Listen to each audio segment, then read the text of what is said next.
മുനമ്പം വഖഫ് അധിനിവേശം നിയമസഭാ തെരഞ്ഞെടുപ്പിലും സജീവ ചർച്ചയാകും. സർക്കാരിന്റെ വഞ്ചനയും ഇരട്ടത്താപ്പും തിരിച്ചറിഞ്ഞ മുനമ്പം ഭൂസംരക്ഷണ സമിതിയും കടുത്ത നിലപാടുകളിലേക്ക് നീങ്ങുകയാണ്. വിജയം കാണാതെ സമരം അവസാനിപ്പിച്ചതിലും ഇവിടെ പ്രതിഷേധം തണുത്തിട്ടില്ല. കരമടയ്ക്കുന്നതോടെ പ്രശ്നങ്ങൾ പരിഹരിക്കപ്പെടുമെന്നും മുനമ്പം ജനത കുടിയൊഴിയേണ്ടി വരില്ലെന്നുമായിരുന്നു സംസ്ഥാന സർക്കാർ മുനമ്പം ഭൂസംരക്ഷണ സമിതിയെയും പ്രദേശത്തെ ജനങ്ങളെയും വിശ്വസിപ്പിച്ചിരുന്നത്. എന്നാൽ കരമടച്ചതുകൊണ്ട് മാത്രം പ്രശ്നപരിഹാരമാകുന്നില്ലെന്ന വസ്തുത തിരിച്ചറിഞ്ഞതോടെയാണ് വിഷയത്തിൽ സർക്കാരിന്റെ ഇരട്ടത്താപ്പും തുറന്നു കാണിക്കപ്പെട്ടത്. സർക്കാരിന് പ്രശ്നം പരിഹരിക്കാനാകുന്നില്ലെന്ന് മുനമ്പം ഭൂസംരക്ഷണ സമിതി വിമർശിച്ചിരുന്നു. വരുന്ന നിയമസഭാ തെരഞ്ഞെടുപ്പിലും മുനമ്പം പ്രധാന വിഷയമായി ഉയർന്നേക്കും.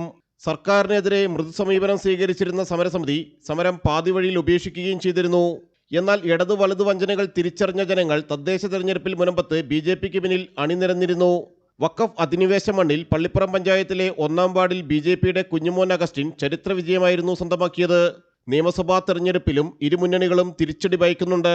മുഖ്യമന്ത്രി അടക്കം നൽകിയ ഉറപ്പുകൾ പാഴ്വാക്കുകളായപ്പോൾ പ്രശ്നപരിഹാരം അകലെയാണ്. ജനം, കൊച്ചി.